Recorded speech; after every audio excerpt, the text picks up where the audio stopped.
Всем привет! Меня зовут Алена, и вы на моем канале.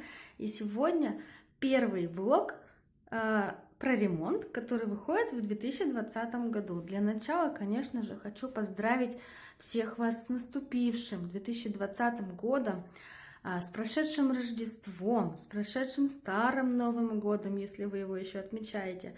Сегодня у нас первый рабочий понедельник этого года, и я начинаю его с ремонта. Муж у меня уехал на работу. За все праздники, они у нас были не совсем праздничные, потому что половину этих праздников мы занимались ремонтом, вторую половину мы лежали с температурой, потому что мы заболели. У меня еще не совсем восстановилось горло, у меня опять ангина, вторая. Уже первая была в декабре, и вот в январе снова где-то подцепила ангину, вообще непонятно где. В общем, лечимся. Но сейчас мне уже нормально, температуры нет, поэтому я вполне могу заниматься уже ремонтом. И моя задача сегодня будет грунтовать. Грунтовать и потом заштукатуривать стыки. Сейчас я покажу, что мы сделали за новогодние праздники. Вот что мы сделали. Мы сделали камин. Мы наконец-то приступили к ремонту в большой комнате в зале. Мы сделали вот такой вот нарост. Вот он, короб. Потому что вот эта стена была, у нас на окнах еще Новый год. Классно. В общем, мы нарастили вот эту нишу. Вот это вот все, короб, это мы нарастили. Это была первая часть, мы ее сделали буквально за 2 дня. И потом началась вторая часть, мы начали наращивать вот этот вот каркас. Это было очень сложно, мы, ломали с мужем голову, как сделать этот профиль, куда его засунуть, как сделать, чтобы это было вот чтобы так вот было. В общем, сделали, зашили, ура! Но самая главная задача была, это впендюрить вот этот магнит, подсветочку. Здесь у нас будет подсветка. Спрятана вся эта система сбоку. Вот здесь мы сделали такой люк. Вот такой вот штучкой, такой крышечкой. Этот люк закрывается. Все, его не видно. Потом здесь все зафинишируется, заштукатурится. И вот сюда станет тумбочка. Либо стеллаж с полочками, либо тумбочка с дверцей. Сюда я буду ставить папки с документами, всякие фотоальбомы и так далее. Самое главное, что вот этой нише это будет закрыто, и этот лючок будет спрятан. В случае чего, если вдруг там перегрет какой-нибудь блок или контроллер, это все можно будет очень просто убрать. То есть тумба просто убирается, и сюда можно будет залезть и посмотреть. Расскажу, что же тут у нас внутри. Здесь идет у нас все на магнитиках. Вот такой контроллер, он на магните к профилю. От него идут 2 усика, точнее 3. 2 из них идут на ленту. Одна лента у нас идет вот в этой нише, до потолка почти. Здесь у нас розеточки будут. И второй усик идет на ленту, которая идет в камине, вот сюда. То есть от одного контроллера идут 2 ленты. Далее, и еще идет усик. Вот такой вот маленький усик. Он идет для пультика. То есть вот он. Мы его сейчас спрятали, он будет вылазить вот здесь. Но сейчас он спрятан. Надо бы его вообще, конечно же, оттуда убрать. Ну, в общем, ладно. Эту систему мы, конечно же, с мужем крыли тоже долго, думали, ломали голову, как это все сделать. Вот он, второй усик пошел на следующую ленту, которая в камине. Вот здесь идет блок, тоже на магнитиках. Вот он. Он очень, зараза, большой. И из-за того, что он такой большой, то есть вот он, длинный, пришлось сделать большой люк. Потому что, чтобы, если что, можно было его спокойно достать. И этот блок будет запитываться от этих 2 розеток, которые идут в камине. То есть вот они, розеточки в камине. Вот такая система. Весь короб у нас проложен шумоизоляцией на всякий случай, но вот эта вот ниша, вот это вот место, оно у нас не закладывается ватой, потому что здесь, собственно говоря, вот такой вот тайничок. Вот, это все вот так вот закрывается. И сейчас моя задача будет прогрунтовать все вот эти вот стыки и зашить это все серпянкой. То есть вот это вот все мне нужно будет сегодня, пока муж на работе, сделать. И, собственно, все будет готово. Потом мы будем это все штукатурить, выравнивать, потом зашивать, как она называется, стеклохолстом, чтобы, не дай бог, не было трещин. И потом покрывать финишкой. И потом, скорее всего, сам камин будет под покраску, потому что я хочу его покрасить. Не хочу обклеивать его обоями, а вот все остальное будут обои. Вот такие вот планы. Швы мы все заделали уже. А сегодня мы проклеили все выступающие углы, армирующие вот этой вот штукой. Она идет такая вот бумажка, и в бумажке идет металлические две полоски, которые образуют угол, чтобы эти углы были твердые, защищены. Вот, все прошкурили, прогрунтовали, и теперь начинаем штукатурить. Вот здесь уже начали. Второе ведро штукатурки. Вот такой. Сейчас будем штукатурить. После штукатурки будем уже делать финишку и потом стеклохолст. Мы уже заштукатурили и начинаем работу уже с финишкой. Первый слой финишки. И потом уже будем шкурить и наклеивать стеклохолст. Надо только купить клей для него. Итак, готов уже первый слой финишки. Сейчас я занимаюсь тем, что я грунтую из обычного лоточка. Вот такой вот обычной грунтовочкой. Все это грунтую для того, чтобы потом наклеить сюда стеклохолст. И потом нас ждет еще 2 слоя финишки. И, в принципе, все. Потом будем красить. Краску я уже купила, потом покажу какую. Красить мы будем чисто камин и стену, которая пойдет вот так вот над камином в черный цвет. И весь камин тоже будет матовый черный. Потом, не знаю, получится или нет найти, но я хочу сюда найти черное стекло. Или, не знаю, темное затемненное зеркало или еще что-нибудь. Ну, в общем, такое, знаете, как вот на машинах черное стекло тонирует. Хочу туда на заднюю стенку сделать черное стекло, чтобы оно отражало немножко, добавило глянца, потому что телевизор здесь будет висеть черный глянцевый. И там хочу тоже немножечко глянца. Не знаю. А пока будет просто краска. Вот так. Итак, приступаем к поклейке стеклохолста. Вот такой вот клей мы используем. Кто в Перми, мы покупаем такой в магазине Баумол. Магазине. Стоит он очень дешево, где-то рублей там 100 с чем-то с копейками. И хорошо справляется с задачей своей. Разбавляем я его 1/4 всего пакета на литр воды. Выливаем воду.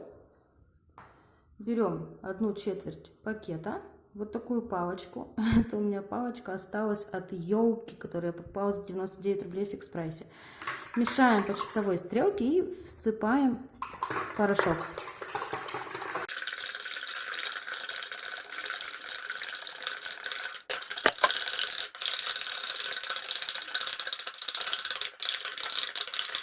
При помешивании он очень хорошо застывает. Не застывает, а загустевает.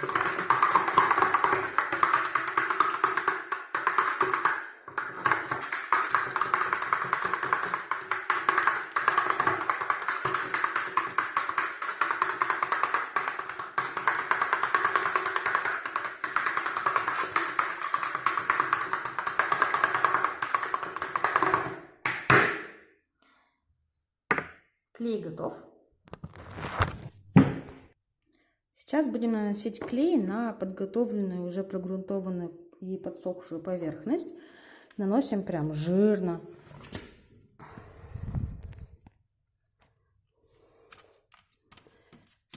Прям хорошо так, не жалея.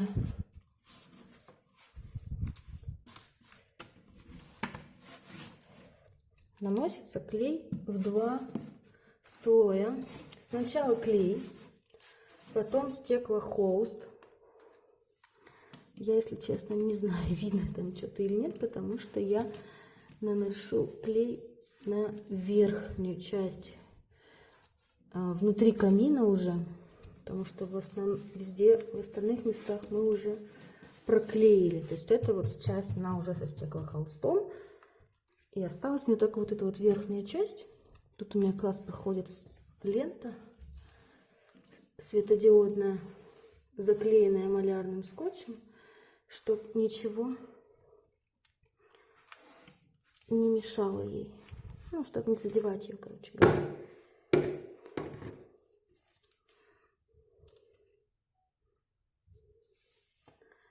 То есть прям вот с жирненьким таким слоем. Так. Зачем вообще наносить стеклохолст? Это для того, чтобы короб не треснул. Вот, например, в спальне, там у нас где изголовье, мы тоже делали стеклохолст. Ой, там мы, наоборот, не делали стеклохолст, делали просто гипсокартонный короб, замазывали стыки и потом просто делали финишку в 2 слоя, и все. И он уже дал трещину. Прошло буквально несколько месяцев. Он уже потрескался. Поэтому камин решили мы промазывать уже по всем правилам с использованием стеклохолста. А вот стеклохолст. Лучше, конечно, работать в перчатках. Ну, блин. Перчатки, которые я купила, они мне большие. И очень неудобно. Видите, все это блестит. Это вот все маленькие стеклышки. Он очень хрупкий. Прям ломается сразу, если его согнуть. Так, 2 руками будет удобнее, поэтому я сейчас отключусь, а потом включусь. Вот я нанесла, приложила, точнее, стеклохолст. Он идет немножко так вот с запасом. То есть здесь вот часть торчит, она потом отрежется. И снова промазываем все клеем, чтобы забить стеклохолст, чтобы он полностью весь пропитался клеем.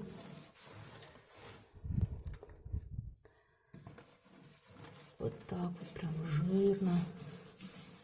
Тем самым мы его не только пропитываем, но и убираем весь воздух, забиваем весь воздух клеем. Потом этот воздух, если он остается еще там, все это убирается шпателем. Излишки клея. И если вдруг остался воздух тоже, он убирается шпателем обойным.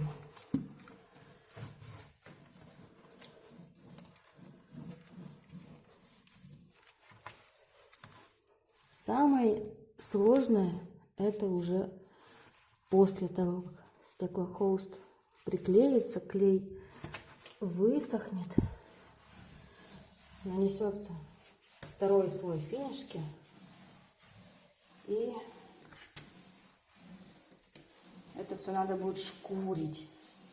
Шкурить надо будет тоже очень тщательно, с использованием бокового света, яркого, хорошего.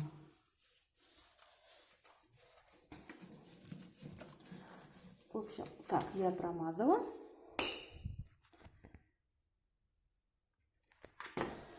Теперь берем обычный такой шпатель и убираем остатки клея.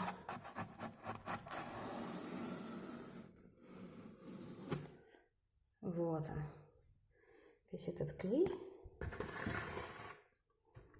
Его убираем.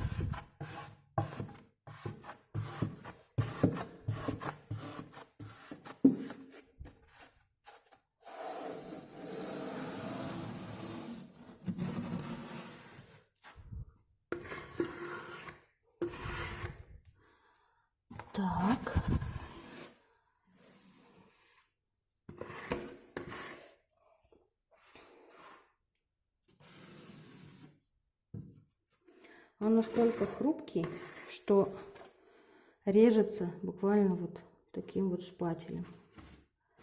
То есть я просто вот так вот беру, провожу. И вот этот вот лишний край. Ой, что-то он тут сломался весь. Убираю. Так, надо, наверное,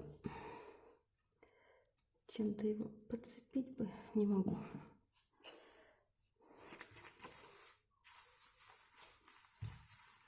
А, я же забыла, тут у меня уже отрезано.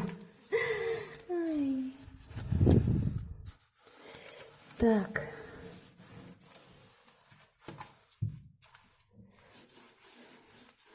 В общем, это все, конечно, сложно, геморно. Точнее, это не сложно, это не очень-то и сложно. Это именно геморно. Ой, не знаю, видно что-то в камеру или нет. Я вообще использую камеру больше как фонарик себе для работы, потому что тут не очень хорошее освещение.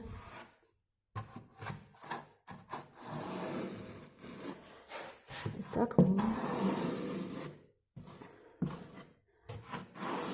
просто лучше видно.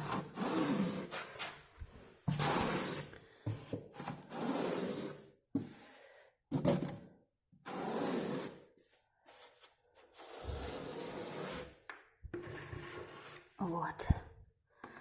Так, теперь нужно взять ножик и вот эту вот часть лишнюю,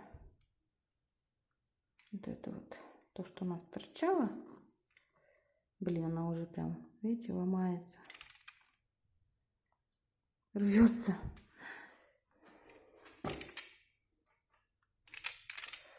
Вот ее лучше так вот отрезать. Как бы это сделать-то, чтобы ничего не торчало потом.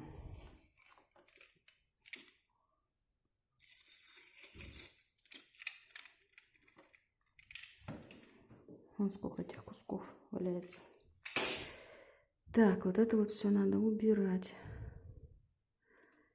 Иначе это потом очень сильно будет мешать при работе с финишкой. Так. Обрезали, промазываем еще раз клеем.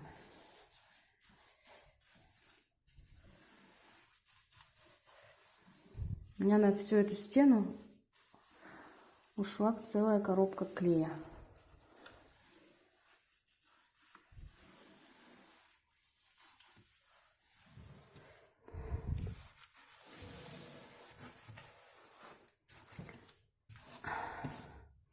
Камерой свечу и прям все блестит, как снег от луны. Так, теперь вот здесь надо аккуратненько около светодиодной ленты убрать. Ну-ка, застряла.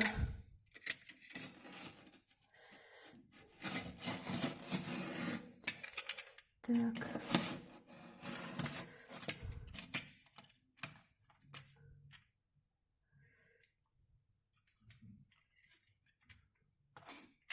Там малярная еще лента.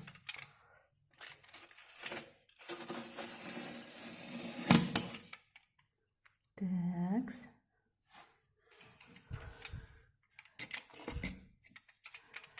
Вот она, родимая.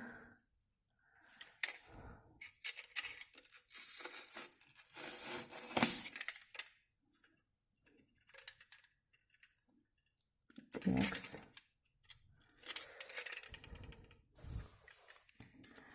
И вот еще кусочек. Все, вроде бы убрали.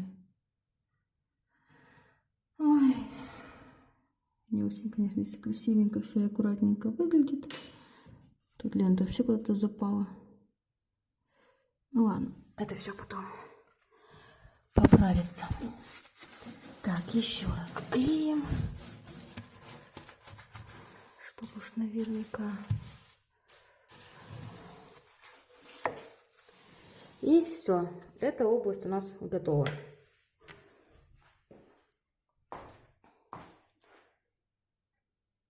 Вот так вот пока выглядит. Сейчас это все должно высохнуть.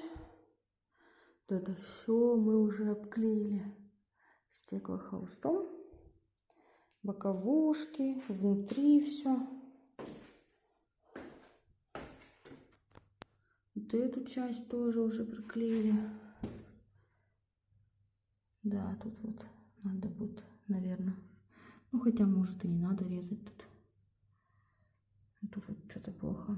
Надо убрать. Мешаться будет потом. У меня уже все руки, как в стекловате. Так, а тут вот надо проклеить еще кусочек. Итак, у нас закончена финишная часть. Осталось только самое сложное, наверное, самое пыльное, это все прошкурить с использованием бокового цвета, то есть, то есть с фонариком или с лампочкой. Вот с такой вот лампочкой мы будем производить шкурку, точнее не мы, а муж. Я буду просто наблюдать, чтобы свет попадал на все изъяны, и чтобы все эти изъяны было видно, потому что эта часть... Так, сейчас выключу лампочку. Потому что вот эта вот часть, она будет не обклеиваться обоями, а краситься. То есть вот эта вот часть, внутри все. И вот эта вот часть до потолка, она будет покрашена в матовый черный цвет. И все изъяны, которые мы не успеем убрать, то есть, не знаю, блин, видно, нет, но вот с использованием бокового цвета это все видно. Все неровности, все видно. И это надо будет все шкурить, прям шкурить. Может быть, даже 2 раза придется прошкурить. Все углы, все вот это вот, все сопли, все наросты, это все нужно будет убирать. И потом грунтовать. Лучше, наверное, в 2 слоя грунтовать. И все. И красить.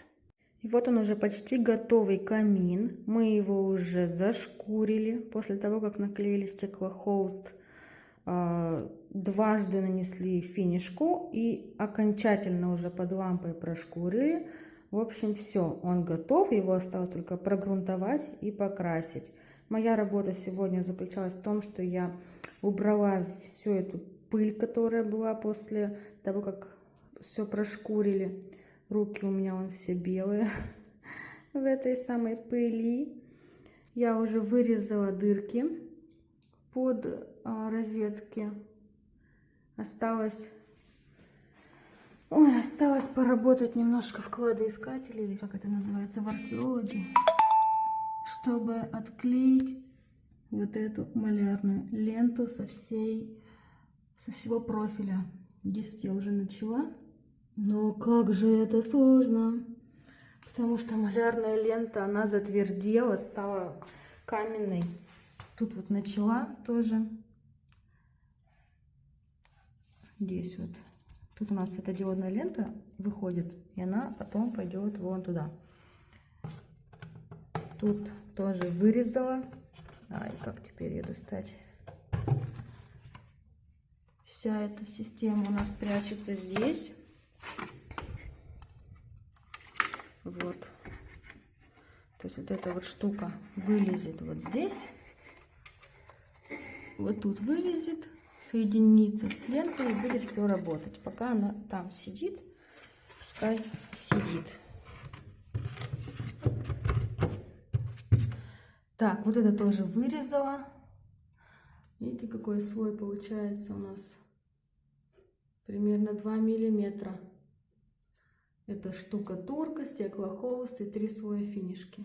Жесть, конечно. Вот здесь вот я тоже начала уже отрывать. Вот.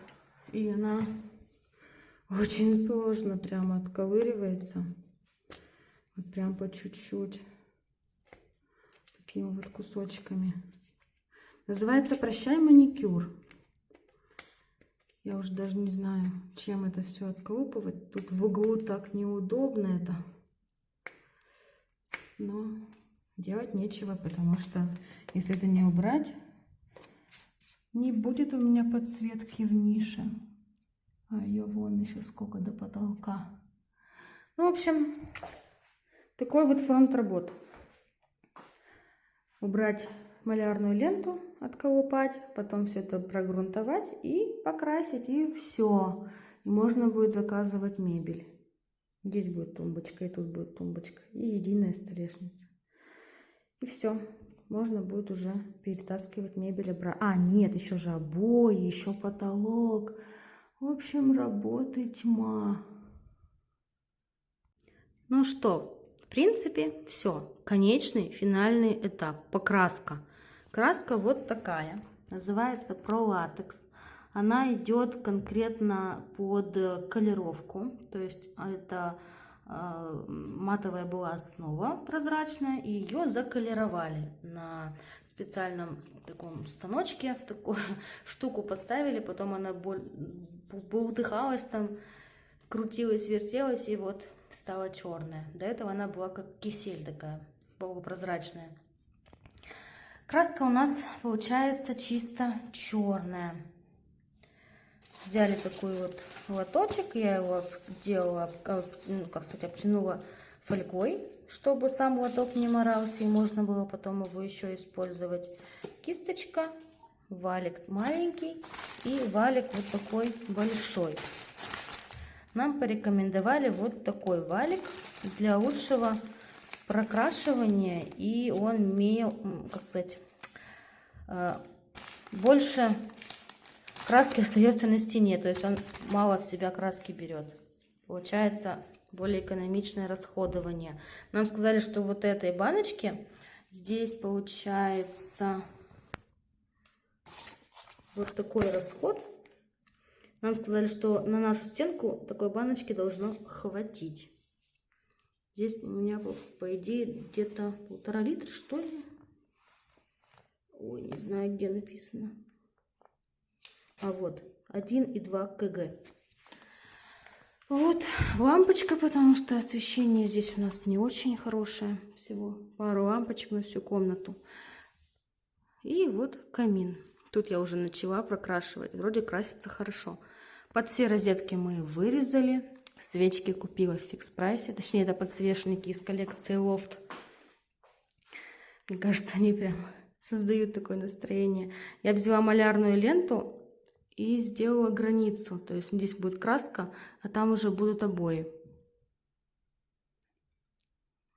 Вот как-то так.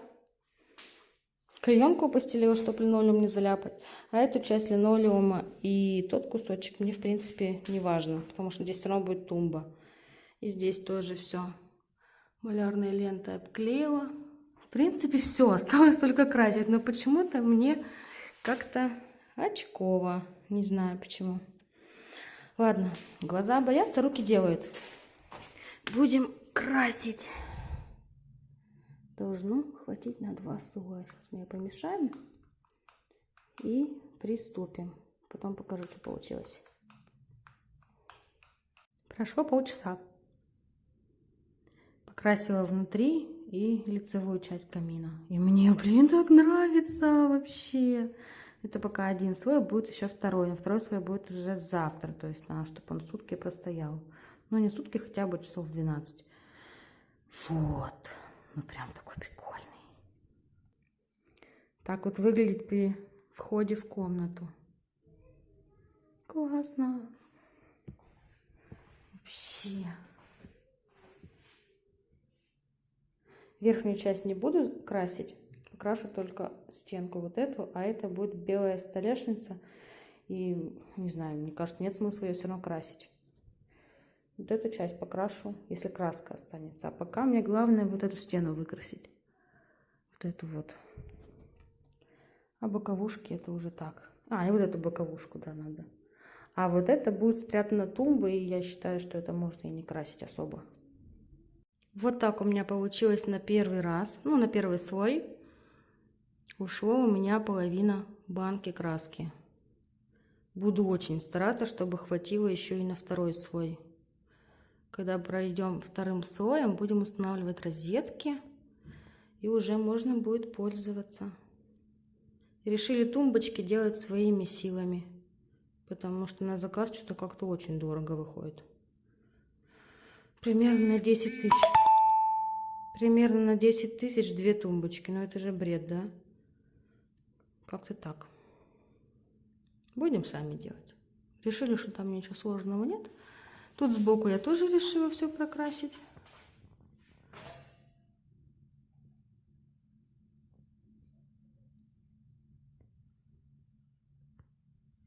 У потолка не стала закрашивать, потому что все равно будет натяжной потолок, поэтому какой смысл, правильно?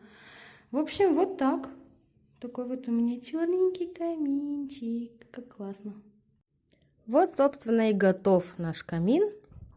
На скорую руку здесь составила такую небольшую композицию. Немножко чует, немножко идет такое легкое новогоднее настроение, хотя на улице уже февраль.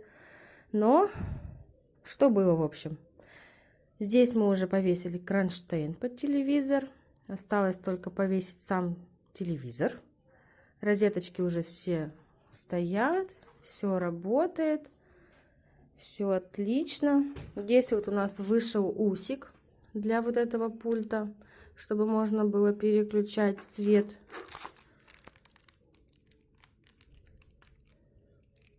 Ой, что-то.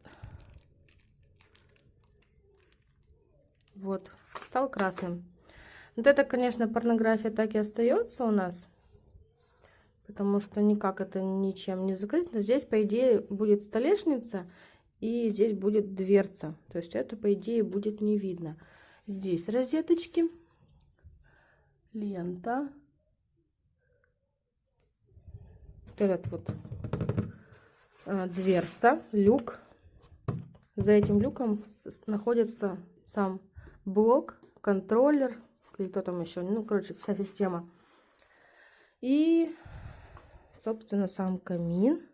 В камине тоже 2 розеточки, на случай, если я захочу здесь сделать композицию с гирляндой какой-нибудь. Там тоже лента. Но здесь, конечно же, свет передается не так четко, как, например, на нише. То есть из-за того, что здесь стена белая, здесь свет намного ярче смотрится, чем в камине. Гномики здесь, конечно, не по размеру, пришлось им согнуть шапочки. Ну, в принципе, тоже хорошо. Вот как-то так получается.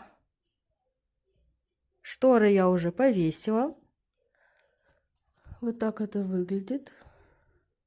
Конечно же, они будут висеть не так, потому что эти кольца будут висеть снизу. А саму шторную ленту я буду пришивать уже на дно, и они будут, получается, вверх ногами висеть. Как-то так. Красный стул. Вообще у меня будет бело-черно-серая гостиная такая. То есть черный акцент. Здесь будет черный телевизор, черный саундбар, черный этот самый, как он называется, сабвуфер. И красные акценты. Красный стол, красная лампа, красные гномики. И еще я покрасила вот такие рамки, обычные, самые дешевые рамки купила, деревянные на А4. Уже покрасила торцы в черный цвет, а вот эта вот часть у меня будет красным. То есть вот эту вот часть я буду красить красным. Единственное, что краску я еще не купила, скорее всего куплю в обычном художественном салоне обычную красную акриловую краску и покрашу ей. И мне кажется, будет очень даже круто смотреться. Планирую здесь повесить 3 рамочки. Вот так вот 3. И здесь, когда будет диван, то есть вот на этой стенке, будут над диваном все остальные висеть. Их у меня, по-моему, 10 штук. Получается, над диваном будет 7. Вот. И, в принципе, все. Единственное, что диван у нас вот такого вот цвета, рыжего. И он, конечно, сюда вообще никак не вписывается. Либо менять диван, либо менять его обивку. Ну, над этим вопросом будем пока думать попозже. А сейчас главное купить обои и наклеить обои, чтобы уже завершилось все. Вся композиция. Вот так это выглядит в темноте. Свет, конечно, здесь всего одна лампочка, но потолки будем натягивать уже после обоев. Вот пока так.